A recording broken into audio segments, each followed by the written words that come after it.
Early origins. The story of technology begins not in gleaming laboratories or bustling factories, but in the quiet moments of our distant ancestors, hundreds of thousands of years ago.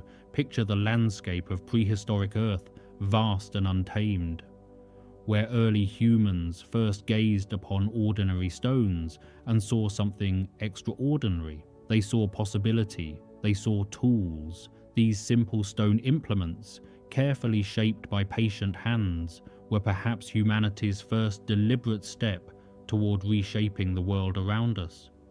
With these stones, our ancestors could cut through tough hides, process food more efficiently, and construct the basic shelters that would protect them from the elements. It was a modest beginning, yet it contained within it the seed of all technology to come. The very act of picking up a stone and striking it against another to create a sharp edge represented a profound cognitive leap. It required imagination, planning, and the ability to see beyond what was immediately present to what could be created. As generations passed, the control of fire emerged as perhaps the most transformative technological achievement of prehistoric times. The dancing flames that once inspired only fear became humanity's constant companion. Fire extended the day beyond the setting sun, casting warm light into the darkness and allowing human activity to continue long after other creatures had retreated to sleep. The ability to cook food fundamentally altered human nutrition, making previously indigestible plants edible and rendering tough meats tender and safe. This nutritional revolution likely contributed to the development of larger brains and more complex social structures.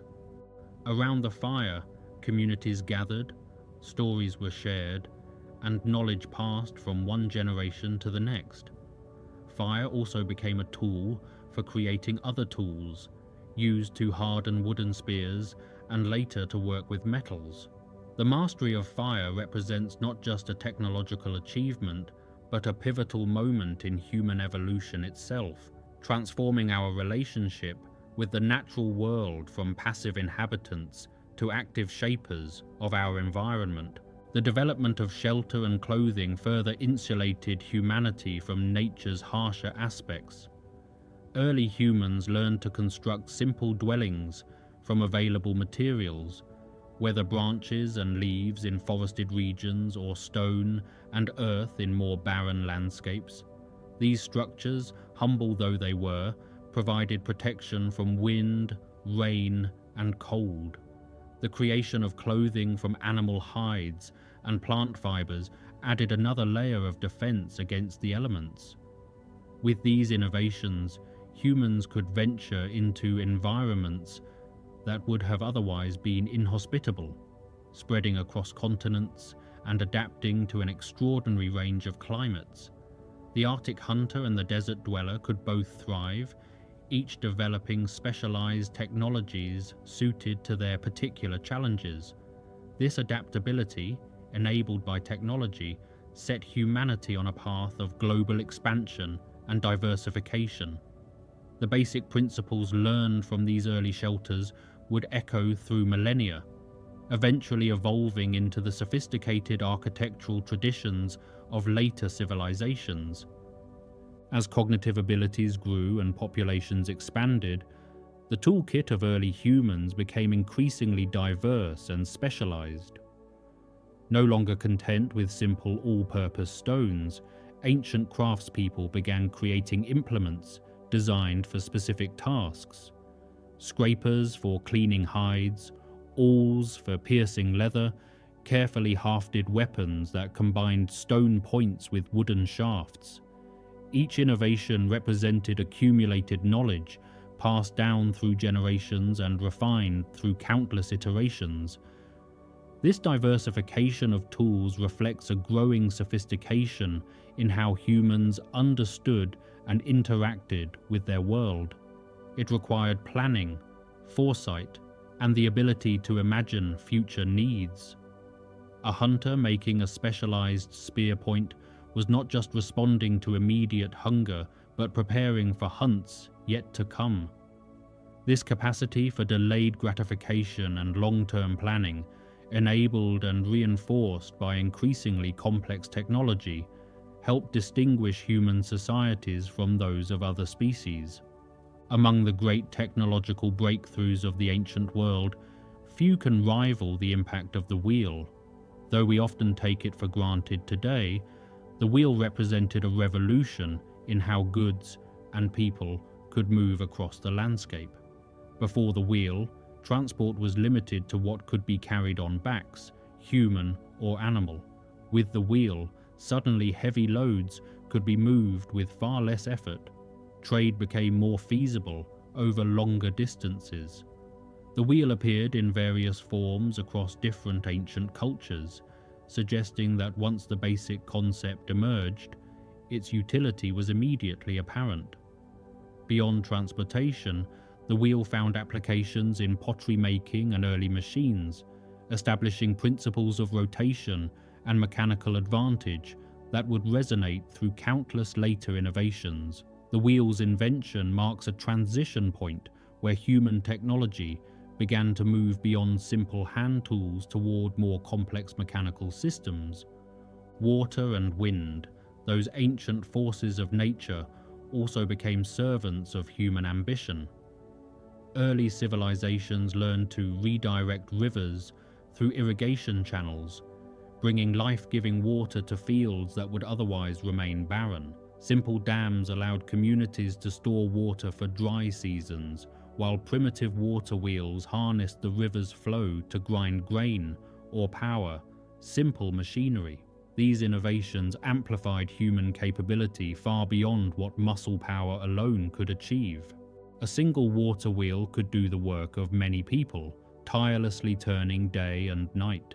This harnessing of natural forces for productive work represents a conceptual shift in technology, from tools that merely extended human capability to systems that could operate with minimal human intervention.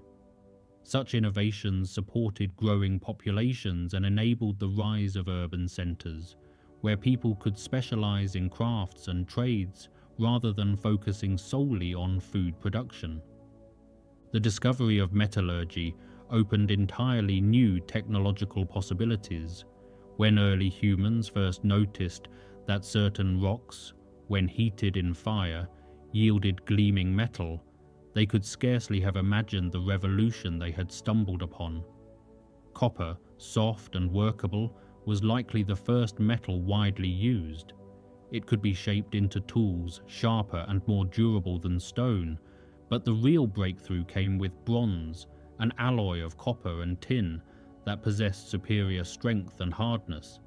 Bronze tools and weapons transformed agriculture, warfare, and craft. The Bronze Age, as we now call it, saw the rise of complex civilizations, extensive trade networks, and new forms of social organization. Metallurgy required specialized knowledge, controlled heat sources, and access to specific raw materials, often found only in certain regions. This drove trade and cultural exchange across vast distances as societies sought the materials necessary for these valuable technologies. Perhaps no single innovation has had a more profound impact on the preservation and transmission of knowledge than writing.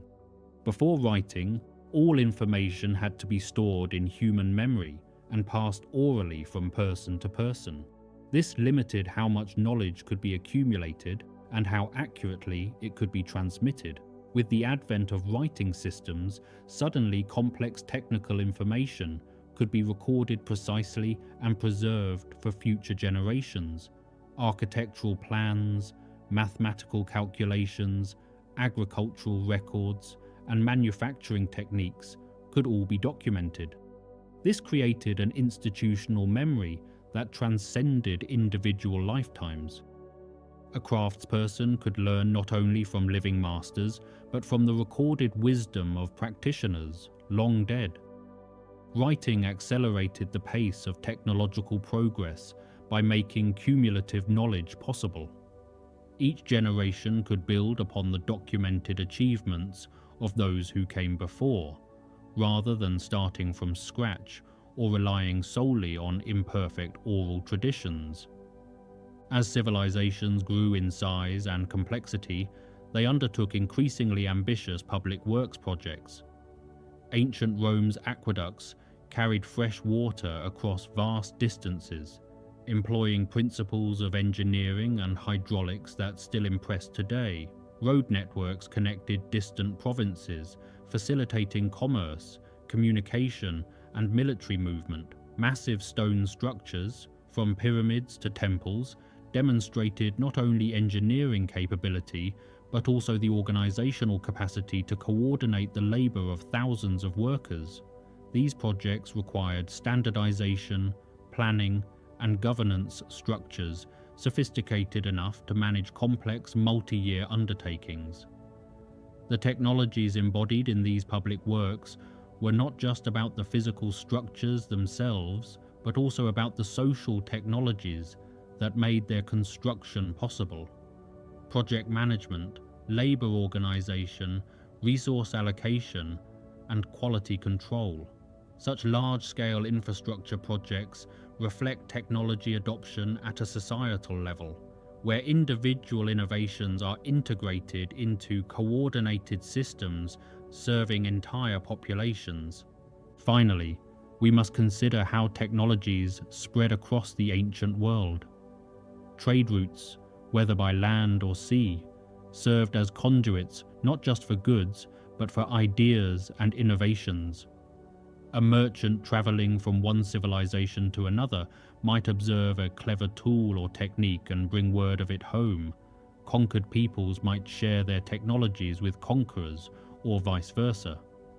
Cultural exchanges, diplomatic missions, and simple human curiosity all contributed to the diffusion of technological knowledge.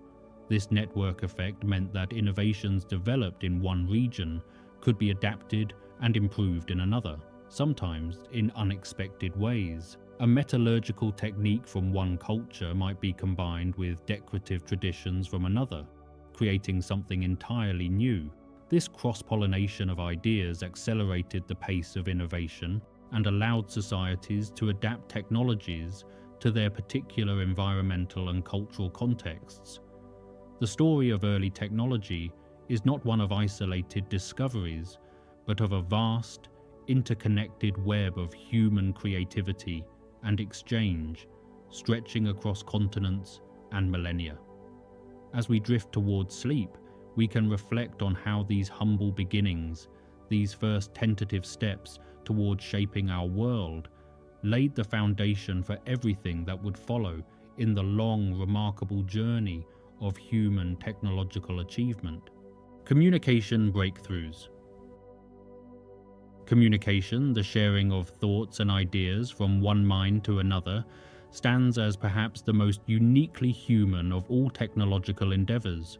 Long before our ancestors shaped the first stone tools, they were learning to communicate in ways that set them apart from other species. The emergence of spoken language represents humanity's first great leap in communication technology, though we often don't think of language itself as a technology. Yet that is precisely what it is, a system developed and refined over countless generations for encoding complex thoughts into sounds that others can decode and understand. With spoken language, early humans could share not just immediate needs, but abstract concepts, plans for the future, and stories of the past.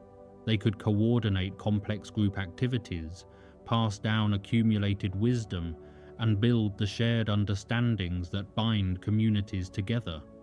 Language allowed humans to exist, not just in the present moment, but across time, carrying the experiences of ancestors and projecting intentions into days yet to come.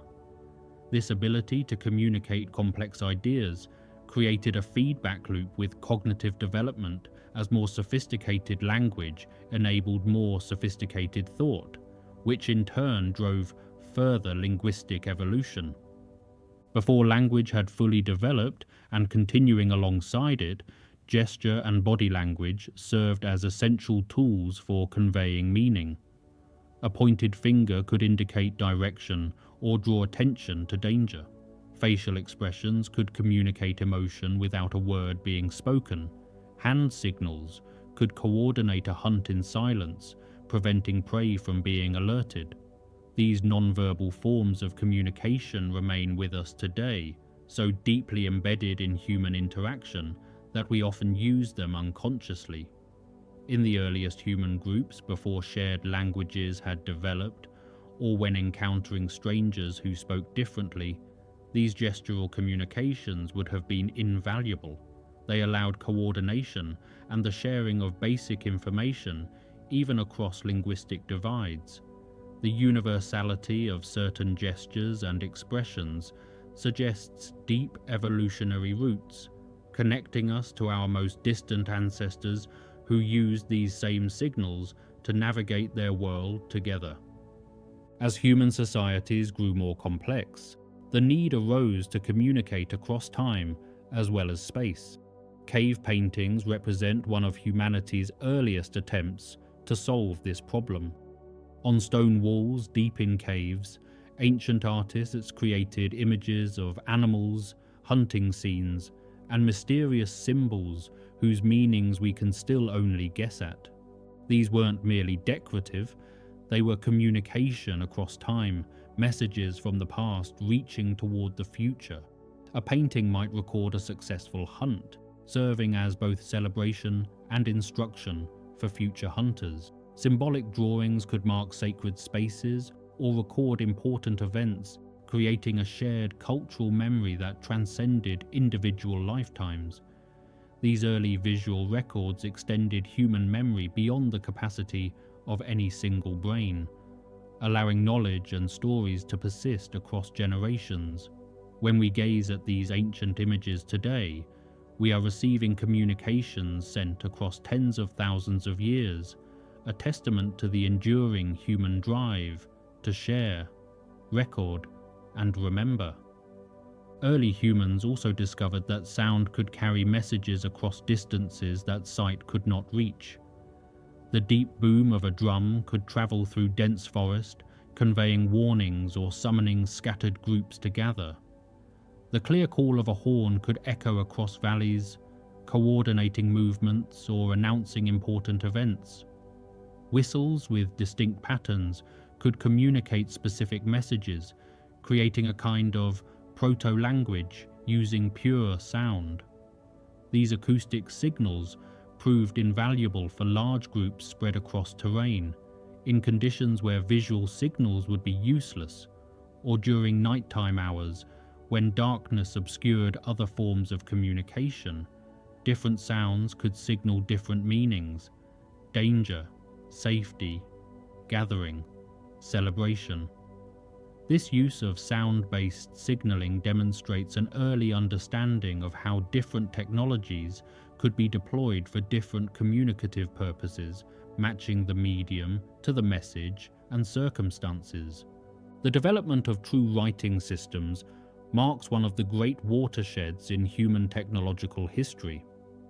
Unlike spoken language, which exists only in the moment of utterance, written language persists. A message inscribed on clay or parchment could travel great distances without the sender, could be read and reread, and could survive for years, centuries, or even millennia.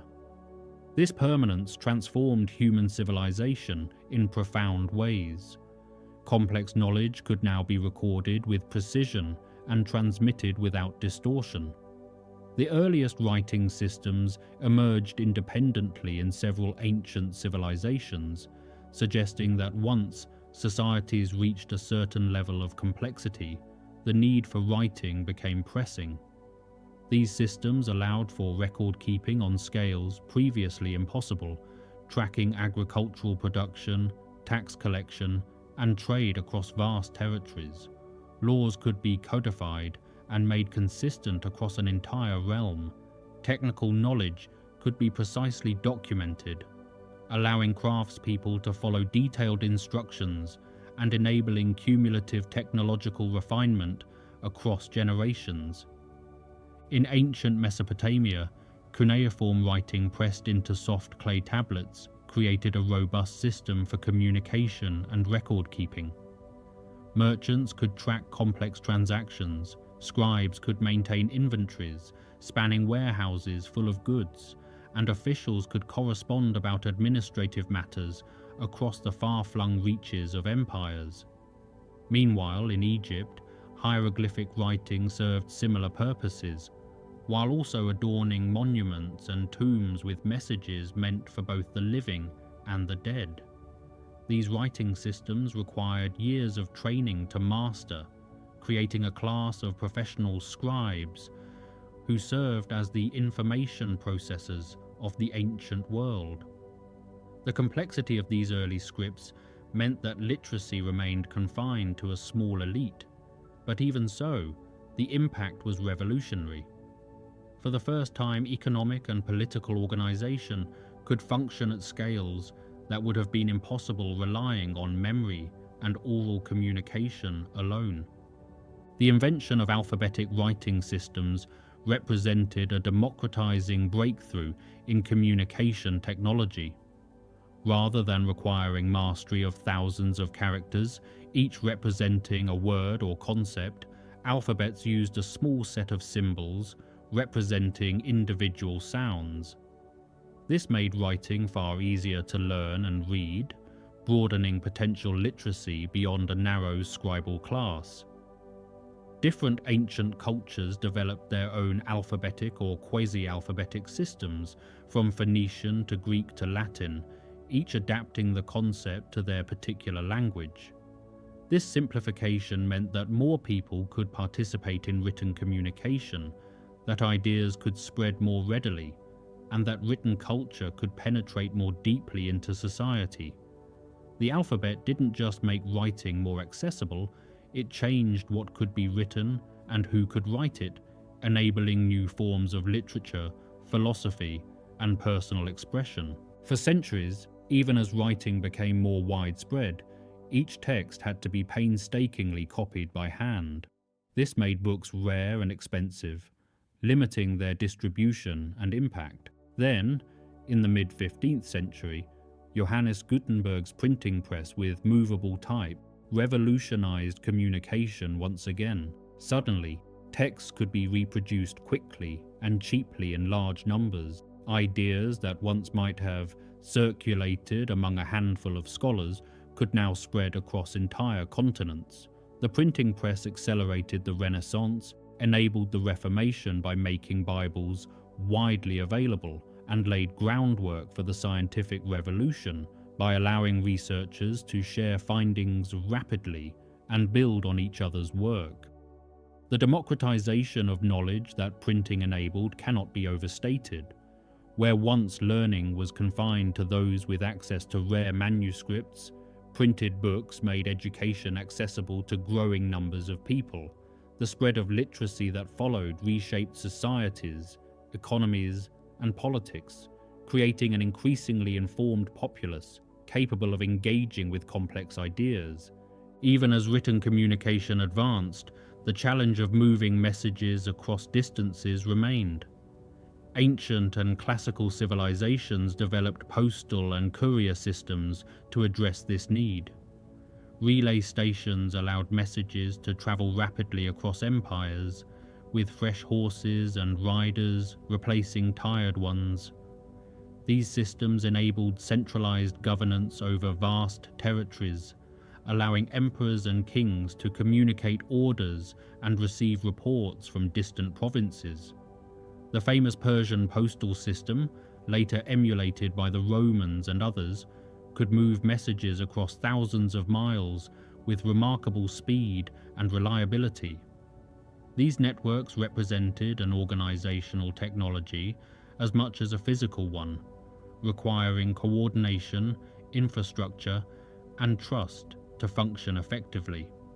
They transformed the scope of what was politically and economically possible, allowing for integration and administration on unprecedented scales. The 19th century brought communication breakthroughs that would have seemed like magic to earlier generations. The electric telegraph, developed through the 1830s and 1840s, achieved what had been impossible throughout all of human history: instantaneous long-distance communication. For the first time, a message could be sent and received across hundreds or thousands of miles, not in days or weeks, but in minutes or seconds. The telegraph used electrical pulses, traveling through wires to encode messages, typically using Morse code to represent letters and numbers. Telegraph lines soon stretched across continents and even beneath oceans, creating a global communication network. This had profound implications for business, journalism, diplomacy, and military coordination. Stock prices from distant markets could inform trading decisions the same day. News of events could spread almost instantly. Governments could coordinate with remote territories in real time. The telegraph is often considered a key predecessor of the internet, and rightly so. It established the concept of electronic, near instantaneous global communication that would define the future. Just a few decades after the telegraph's development, Alexander Graham Bell patented the telephone in 1876, achieving something even more remarkable: the transmission of the human voice itself over wires. Where the telegraph required trained operators and could transmit only coded messages, the telephone allowed ordinary people to speak directly to others far away. The naturalness of voice communication made the telephone more accessible and personal than the telegraph had been. Businesses quickly adopted telephones to coordinate operations across distances. Personal relationships could be maintained despite geographical separation. Emergency services could be summoned instantly. The telephone network that grew up around this technology created infrastructure that would serve multiple purposes, eventually carrying not just voice but data as well. The telephone transformed the texture of daily life, making distance less of a barrier to connection and enabling forms of social and economic organization that would have been impossible in earlier eras. These communication breakthroughs, from the first words spoken around ancient fires to the electronic pulses racing through telegraph and telephone wires, represent humanity's ongoing effort to bridge the distances between minds. Each innovation built upon what came before, creating an accelerating cascade of capability. Language enabled complex thought and coordination. Writing captured and preserved that thought across time. Printing multiplied and distributed it widely. Telegraph and telephone collapsed distance itself, making instant global communication possible. Each step expanded what humans could achieve together, how societies could organize, and how knowledge could accumulate and spread. As we rest now, drifting towards sleep, we can appreciate that every conversation we have, every message we send, every idea we share, stands on the foundation of countless innovations stretching back to our earliest ancestors, learning to communicate beyond grunts and gestures, beginning the long technological journey that would eventually connect human minds across the entire planet in a web of shared communication and understanding. Computers and the Internet. The story of computers and the Internet represents one of humanity's most rapid and transformative technological journeys, compressing centuries' worth of innovation into mere decades. Yet, like all great technological leaps, it began not with sudden inspiration but with patient groundwork laid long before. In the 1830s, an English mathematician and inventor named Charles Babbage conceived of something extraordinary: a machine that could be programmed to perform different calculations. His analytical engine, though never completed in his lifetime, contained all the essential concepts of a modern computer. It would have a memory to store numbers, a processing unit to perform calculations, and the ability to be programmed using punched cards, much like the looms of his era used such cards to create complex textile patterns. Babbage's vision was decades, even a century, ahead of the technology needed to realize it. But his theoretical work established the fundamental architecture that would guide computer development when the necessary components finally became available. In dreaming of a programmable machine, Babbage imagined a future where calculation and logical processing could be automated, freeing human minds for higher-level thinking. That future began to materialize in the 1940s, driven by the urgent needs of World War II. The first electronic general-purpose computer, known as ENIAC, was completed in 1945 at the University of Pennsylvania. ENIAC was a colossus, filling an entire large room with its 18,000 vacuum tubes, 70,000 resistors, and miles of wiring. It consumed enough electricity to power a small neighborhood and generated tremendous heat, requiring extensive cooling systems. Yet despite its bulk and inefficiency by modern standards, ENIAC represented a quantum leap in computational capability. It could perform calculations thousands of times faster than any human or mechanical calculator. Originally designed to calculate artillery firing tables for the military, ENIAC demonstrated that electronic computing was not just theoretically possible but practically achievable. The era of the computer had begun, though these early machines remained accessible only to governments and the largest institutions, requiring teams of specialists to operate and maintain them. The key limitation of these early computers was their reliance on vacuum tubes, fragile glass bulbs that functioned as electronic switches but were unreliable, power-hungry, and generated considerable heat. The breakthrough that would transform computing came in 1947, when researchers at Bell Laboratories invented the transistor. This small semiconductor device could perform the same switching functions as a vacuum tube, but was far smaller, more reliable, consumed much less power, and generated less heat. The transistor's invention cannot be overstated in its importance. It laid the foundation for essentially all modern digital technology. Early computers could now be made smaller and more dependable. Within years, transistors replaced vacuum tubes in computer designs, beginning a trend of miniaturization and increased capability that continues to this day. The transistor made possible everything from portable radios to spacecraft computers to the devices we carry in our pockets today. Even as hardware improved, another conceptual breakthrough was reshaping what computers could do. The stored program concept, demonstrated by machines like the Manchester Small-Scale Experimental Machine in the late 1940s, revolutionized computer architecture. Earlier computers had been programmed by physically rewiring them or setting switches, a laborious process that had to be repeated for each new task. The stored program approach treated programs as data that could be stored in the computer's memory alongside the numbers they would process. This meant a computer could be reprogrammed simply by loading new instructions from storage, making machines far more versatile and practical. This architecture, often called the von Neumann architecture after one of its key proponents, became the standard model for computer design and remains the foundation of most computers today. It enabled the flexibility that makes modern computing so powerful.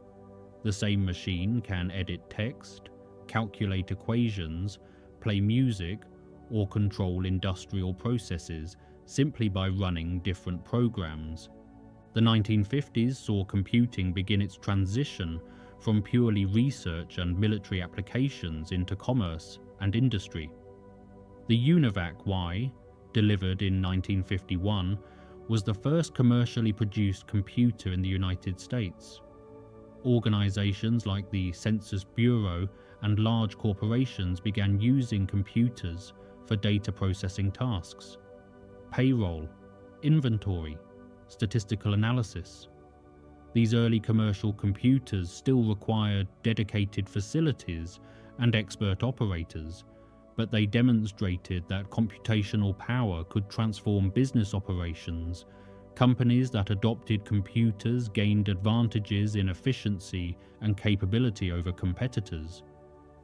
The computer age in industry had begun, though it would be decades before computing became truly ubiquitous. These early business computers established patterns we still see today. Organizations investing in information technology to gain competitive advantages, the need for trained specialists to manage these systems, and the ongoing challenge of integrating new technology into existing workflows. The miniaturization enabled by transistors accelerated dramatically with the invention of integrated circuits in the late 1950s and early 1960s. Rather than assembling individual transistors, resistors, and other components on circuit boards, integrated circuits incorporated multiple components onto a single chip of silicon. This integration made electronics even smaller, cheaper, and more reliable. Early integrated circuits might contain just a handful of components, but the technology improved rapidly. More and more functionality could be packed into each chip, following what became known as Moore's law, the observation that the number of transistors on integrated circuits roughly doubled every 2 years. This exponential growth in capability drove computers to become ever more powerful, while simultaneously becoming more affordable and accessible. The integrated circuit made possible everything from digital watches to sophisticated military systems, fundamentally enabling the digital age. The 1970s brought perhaps the most important integration yet: the microprocessor. Engineers at Intel created a chip that contained the entire central processing unit of a computer, the component that executes instructions and performs calculations. Previously, a CPU had required many separate chips or even larger components. Now it fit on a single piece of silicon. This breakthrough had profound implications. Computers could now be much smaller and cheaper, opening possibilities for embedding computational power in all manner of devices. The microprocessor revolutionized personal computing, making it economically feasible to create computers individuals could own. It also enabled the embedded systems that now control everything from appliances to automobiles. The microprocessor represented the culmination of decades of miniaturization, bringing the power of room-sized computers down to a scale that could fit in your hand. This miniaturization enabled the emergence of personal computers in the 1970s and 1980s, bringing computing into homes and small businesses for the first time. Early personal computers like the Apple II, introduced in 1977, and the IBM PC, launched in 1981, were still primitive by modern standards, but they represented a democratization of computing power. No longer did you need to work for a large corporation, university, or government to access a computer. Individuals could now own machines capable of running various programs, from word processors to games to programming tools.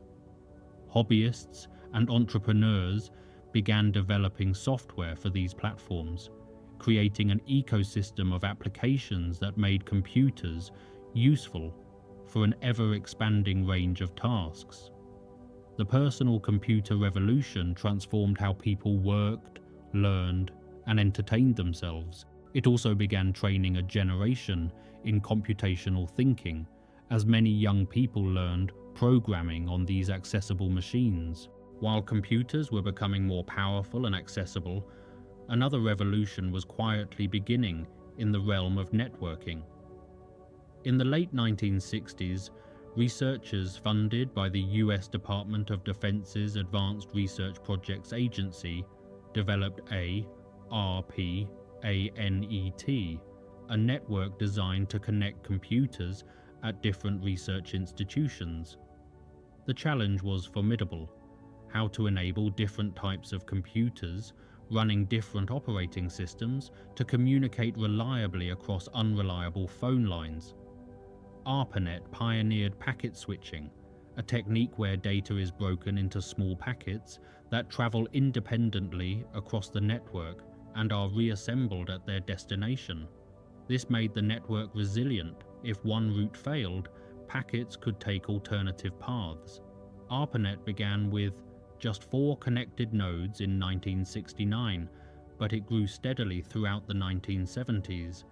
More institutions joined, and new networking protocols were developed to interconnect different networks.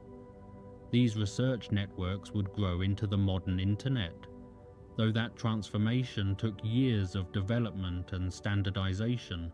The term internet itself refers to the interconnection of multiple networks, creating a network of networks.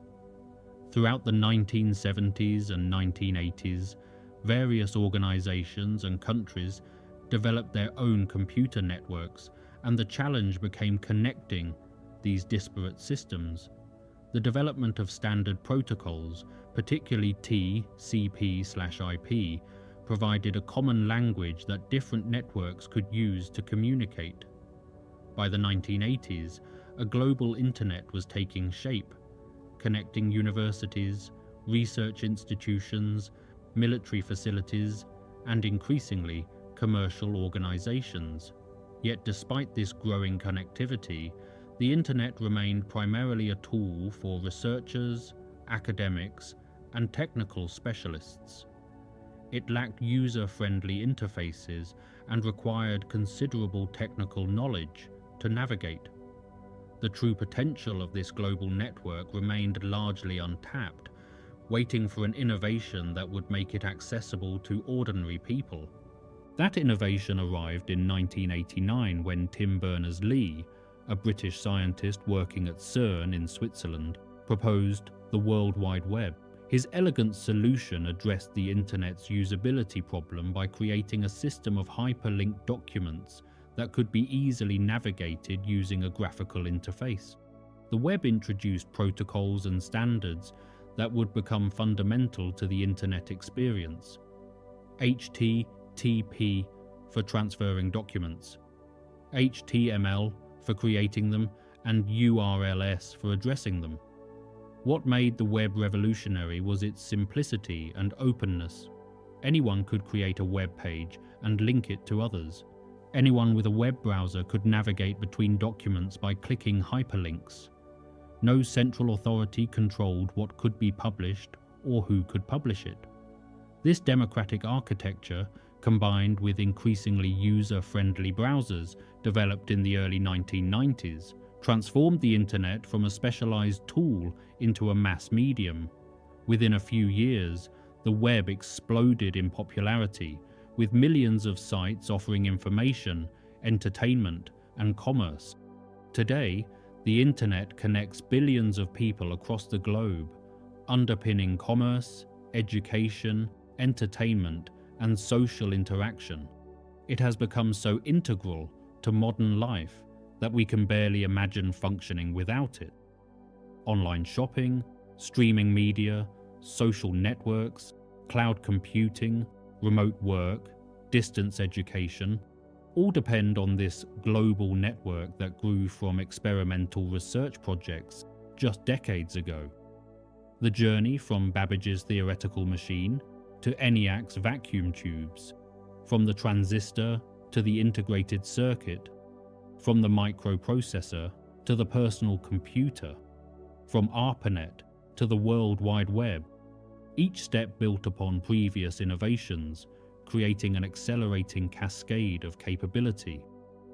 What took over a century to progress from concept to room-sized computer took mere decades to miniaturize into devices we carry in our pockets, connected to a global network that gives us access to humanity's accumulated knowledge.